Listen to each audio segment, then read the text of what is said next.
இல்ல கேள்வி எல்லாத்துக்குமானதுதான். ஓகே. என்னன்னா எங்க சாயப்பட்டை பத்தி எல்லாம் பேசுறாங்க. பள்ளிவாளையம் குமராணி தாலுக்கால எங்க மண்ணின் மைந்தன் சொல்லக்கூடிய அண்ணன் தங்கமணி அவர்கள் பாத்தீங்கன்னா 4 முறை எம்எல்ஏ இருந்திருக்காரு, 2 முறை அமைச்சரா இருந்திருக்காரு. இன்னைக்கு சாயச்சாலைக்கான இந்த ஒரு முயற்சினா பொதுவாக சுத்திரமணி நிலையம் அமைக்கப்படும் சொல்றாங்க. இன்னைக்கு அந்த முயற்சி எதுவுமே நடைபெறல. ஏட்டு சுரக்காயா தான் இருக்குது. அதே இடத்துல இன்னொரு பக்கம் பார்த்தோம்னா எங்க அங்கங்க பாத்தீங்கன்னா வசநகர் பகுதியில் பார்த்தீங்கன்னா இருக்கக்கூடிய சாயச்சாலைகளை பூரா வருது. அங்க இருக்கக்கூடிய பகுதியில் எதுவுமே இன்னைக்கு வரைக்கும் எந்த ஒரு அரசு அதிகாரியுமே போறது இல்லை. என்ன காரணம்? 2 ஆட்சி முறை வந்தாலுமே எல்லாருக்குமான கேள்விதான். இது ஒண்ணு. இன்னொரு இடத்துல இன்னும் சொல்லிடுறேங்க, சாயச்சாலைக்கானது. இன்னொன்னு பொதுவாக 3 இடத்துக்கானது. இப்ப பாத்தீங்கன்னா மதுவான கூட ஒண்ணு இருக்குதுங்க. லெவல் பார் ஏசி பாருன்னு சொல்லி மகனமாக பண்றேன்னு அண்ணா டிஎம்கே கொண்டு வந்திருக்கிறாங்க. அதிமுக அண்ணனே போராடினாரு. இன்னைக்கு அதை மாற்ற முடியல. இதுக்காக நாம் தமிழர் கட்சியே போராடல. ஆனா எலெக்ஷன் வந்ததுக்கு அப்புறம் இப்ப எல்லாம் வந்து கேட்கும் போது இதுக்கு முன்னாடி அந்த மக்களுக்கான ஏன்னா அந்த சாலை மிக குறுகிய சாலை எங்க பள்ளி மாணவி மாணவர்கள் விபத்தை ஏற்படுத்தும். அது ஒன்றும் நூலகம் கேள்வி புரிஞ்சிச்சு. நன்றி. சாயப்பட்டை தான் திரும்ப வராங்க. அதை பத்தி நம்ம நிறைய பேசிட்டோம்.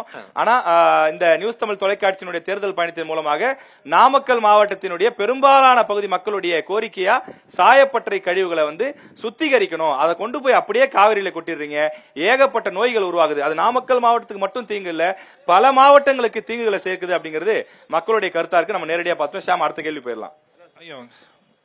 மணமகள் மன்றம் ஒரு மேட்டர். மணமகள் மன்றம் நூலகம் இல்ல, படிக்க நூலகங்கள் கட்டணம் இல்ல. இந்த மணமகள் மன்றங்கிறது FL2ன்னு சொல்லி நான் சட்டமன்றத்தில் கூட கேள்வி கேட்டேன். அண்ணன் இருந்தாங்க. கிட்டத்தட்ட ஒரு 600 கடை கொடுத்திருக்கிறாங்க. கடை குறைக்கிறேன்னு சொல்லிட்டு ஒரு சட்டத்துக்கு உட்பட்டே இல்லாம அவர் சொன்னதை போல குறுகிய சாலை அந்த இடத்துல FL2 வச்சிருக்காங்க. அட்லீஸ்ட் நாங்கள் போராடினதுக்கு அப்புறம் அந்த இடத்த மாத்திருந்தா கூட அரசு ஏதோ காது கொடுத்து கேட்டிருக்குதுன்னு சொல்லலாம். நீங்க என்ன போராடுறது, நான் கொடுப்பேன்னு சொல்லி இன்னொரு கடை கொடுத்துருக்காங்க. இப்ப வெப்படையில கடை கொடுத்துருக்காங்க. தொடர்ந்து கடை குறைக்கிறேன்னு சொல்லிட்டு FL2ங்கிற பேர்ல மணமகள் மன்றங்கிற பேர்ல தமிழ்நாடு குறைக்கப்படணும். குறைக்கப்படணும் இல்ல, அதிகப்படுத்தி இருக்கிறாங்கன்னு சொல்றேன். இந்த அரசு குறைக்கப்படணும்னு சொல்லிட்டு ஆனா மணமகள் மன்றம்னு சொல்லி அதிகமா கொடுத்துட்டு இருக்காங்க. நீங்க சொல்றீங்க. நான் மதுவுக்கு ஆதரவானவன் அல்ல. கண்டிப்பா சார். இல்லையா? அதே போல இது இப்பதான் இது இப்படி பண்றாங்க, குறைக்கிறோம்னு சொல்லிட்டு பண்ணல. போன ஆட்சியிலும் அதான் பண்ணாங்க. இது யதார்த்தமா நான் சொல்றேன். இல்ல போன ஆட்சியில அம்மா ஃபர்ஸ்ட் 500 கடை குறைச்சாங்க, அண்ணா 500 கடை குறைச்சாங்க. பார் எல்லாம் நிறுத்தினா இல்ல எனக்கு தெரியாது. பார் நிறுத்தினா தேசிய நெடுஞ்சாலைகள் மொத்தமே ஒரே ஒரு கேள்வி சார். தேசிய நெடுஞ்சாலைகள் 500 கடைகளை மூடணும்னு சொல்லி 509 தேசிய கடை மூடணும்னு சொல்லி சாலையில் இருக்கிற கடை எல்லாம் மூடணும்னு சொன்னாங்க. நீங்க மூடிட்டு பக்கத்துல கொண்டு போய் வச்சிட்டீங்க. இல்ல சார், சொல்ல வர்றேன், நீங்க தப்பா புரிஞ்சுக்கிறீங்க. அதான் சொல்ல வர்றேன். தேர்தல் வாக்குறுதியில படிப்படியா குறைக்கப்படும் அம்மா ஃபர்ஸ்ட் சொன்னாங்க. 500 கடை 2016 வந்த உடனே 500 கடையை குறைச்சாங்க. 2017 ஒரு நிமிஷம். கடையை குறைக்கிறதுனால மது குடிக்கிறது குறையாது. இல்ல அதுக்காக குறைக்க நியாயப்படுத்த முடியும். கொள்கை என்ன? மதுக்கடை இருக்குன்னு சொல்றீங்களா, வேண்டாம்னு சொல்றீங்களா? ஒரே நாள் நான் கேக்குறது, அப்ப அவர் மதுக்கடை இருக்கணுங்கிறாரா வேண்டாங்கிறாரா? அதுக்கு மட்டும் பதில் சொல்லுங்க. அவர் தான் மொத்தமா மூடணுங்கிறாரு. தமிழ்நாட்டுல மது இல்லன்னு சொன்னா நாங்களும் அந்த கொள்கையில நாங்களும் மாற்ற பழக்கம் இருக்கு. இந்த வீதியில அப்ப என்னதான் தீர்வு சார்? இந்த வீதியில கடை இல்லனா அடுத்த வீதியில இருந்தா ரொம்ப வசதியா போயிருந்த டாஸ்மாக் கம்பெனி இழுத்து குறைக்கிறதுனால அப்ப என்ன பண்றதுக்கு என்ன தீர்வு? நீங்க மொத்தமா மூடணும் பக்கத்து ஸ்டேட்ல போய் அனுமதி கொடுங்க. கல்லுக்கு ஆதரவு. நாம் தமிழரோட கூட்டணி சேர்ந்துட்டீங்களா சார்? இப்ப சார் இல்ல இப்ப FL2 அவர் சொன்னார்ல பாருங்க, கல்லு நாம் தமிழர். நான் பாத்தீங்கன்னா ஒரு 11வது மாவட்டம் திருவள்ளூர் மாவட்டத்தில் ஆரம்பிச்சு ஒவ்வொரு மாவட்டம் எனக்கு இந்த விவாதம் நடத்துறது ரொம்ப ஈஸியா இருக்கும். அங்க இருந்து அங்க கோத்து விட்டுருவோம், அங்க இருந்து அங்க கோத்து விட்டுருவேன். இப்ப எனக்கு இது மண்டை பிச்சுக்கிற போல இருக்கு எனக்கு. பாருங்க, கல்லுக்கு நாம் தமிழர் எல்லாம் இப்ப. ஆனா நாங்க 25 வருஷமா போறோம். நீங்க முன்னாடியே கட்சி ஆரம்பிச்சிட்டீங்க, முன்னாடியே சங்கம் ஆரம்பிச்சிட்டீங்க. அவர் இப்பதான் கட்சி ஆரம்பிச்சாரு. அவருடைய கட்சியை சொல்றாரு. கூட்டணியை சேர்த்து சொல்றீங்க. அவர் அவருடைய கட்சியை எங்களுக்கு முன்னாடியே அவங்க கட்சி ஆரம்பிச்சிட்டாங்க. எங்களுக்கு முன்னாடியே ஆரம்பிச்சிட்டாங்க. சரி, ரைட், ஓகே. அடுத்த கேள்வி போயிடலாம். விவசாயிகளா போராடிட்டு இருக்கிறது தொடர்ந்து போராடிட்டு. சரி, ஓகே, நன்றி. அது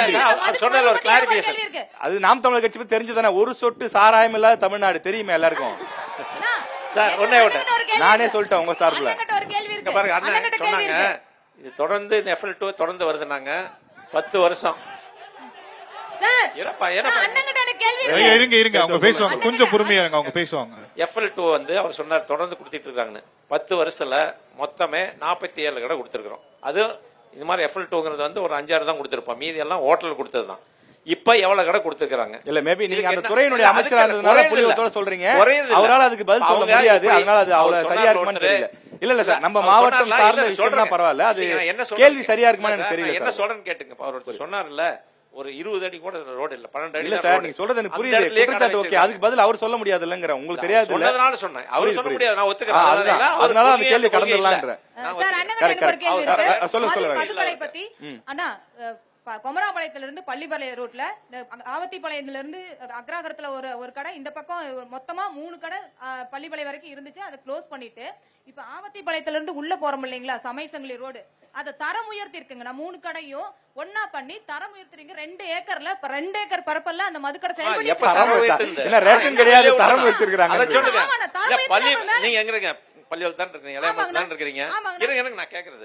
பள்ளிப்பாளையத்துல 10 வருஷத்துல ஒரு கடையா இருந்ததா டவுன்ல? அண்ணா, இல்ல, தங்கமலை கேக்குறது. இருந்தது இல்ல, இல்லைங்களா? பள்ளிப்பாளையத்துல பள்ளிப்பாளையத்துல இருந்ததுங்களா? எங்க இருந்தது? அண்ணா, அக்ராகரம் பகுதியில இருந்தது. அதான் இப்ப அது சமயசங்கிலி ஒன்றியத்துல உள்ள வந்தது. பக்கத்துலயே வந்து இல்ல, அக்கரா elementary school அந்த இருக்குங்களா? பக்கம் குளத்துக்காடு பகுதி, அந்த பக்கம் தாண்டி இருக்குது, அது ஒன்றிய பகுதி. சரிங்கண்ணா, இப்ப அந்த நகரத்துக்குள்ள மதுக்கடை எங்க வச்சுக்கல. மூணு இருங்க, நான் வந்து கொஞ்சம் கொஞ்சமா குறைச்சிட்டேன். இப்ப வந்து அந்த 3 கடையும் சேர்ந்து 2 ஏக்கரால வச்சுக்கிறாங்க. ஆமாங்கண்ணா. அப்ப நீ தட்டி கேட்க வேண்டியதானே? என்ன கேட்டு என்ன பண்ண? நானும் ஆளுங்க வச்சுப்பா, என்ன கேட்டு என்ன பண்ண போறீங்க? நீங்க சட்டமன்ற உறுப்பினர் ஏங்க, தானே? இங்க கேளுங்க. சட்டமன்ற உறுப்பினர் தானே? சொல்லுங்க, நீங்க ஒண்ணே ஒண்ணு. சட்டமன்ற கேளுங்க. உறுப்பினர் தானே? வேகமா அடுத்த கேள்விக்கு போயிடலாம். அடுத்த கேள்விக்கு ஒண்ணே போயிடலாம். ஒண்ணு. இன்னைக்கு அண்ணன் வந்து சட்டமன்ற கொமராபாளையம் சட்டமன்ற முதல்ல உறுப்பினர் தானே? அந்த அதிகாரம் உங்களுக்கு இருக்குதுங்களா? ஒரு நிமிஷம். சரி, ரைட். சட்டமன்ற உறுப்பினருக்கு எப்படி சார் அதிகாரம் ஒரு இருக்கும்? நிமிஷம். அதாவது வேகமா சார். கடையை நான் சொன்னேன் இல்லையா, கடையை குறைக்கிறதுனால ஒண்ணும் ஆகாதுன்னு சொன்னேன் இல்லையா. கடையை 500 கடை குறைக்கிறோம் அப்படின்னு சொல்றாங்க. எந்த வருஷமாவது போன வருஷத்தை விட இந்த வருஷம் வருமானம் மதுக்குடி அந்த அது மூலமா வர்ற வருமானம் குறைஞ்சிருக்கா? இல்ல அது குறைக்கணும்ன்றது கடை- என்ன சார், கடையை ஆட்சியாளருடைய எண்ணமா குறைஞ்சிருக்கான்னு இருக்கணும். கேக்குறேன். அது குடிக்கிறவருடைய எண்ணக்கம் தீர்வு இல்லைன்னு அதிகமாகுதுங்கிறதுக்காக சொல்றேன். அது தீர்வே ஆட்சியாளர்களை இல்லைங்க. ஊக்குவிக்கணுங்கிறத எப்படி ஏத்துக்க முடியும் சார்?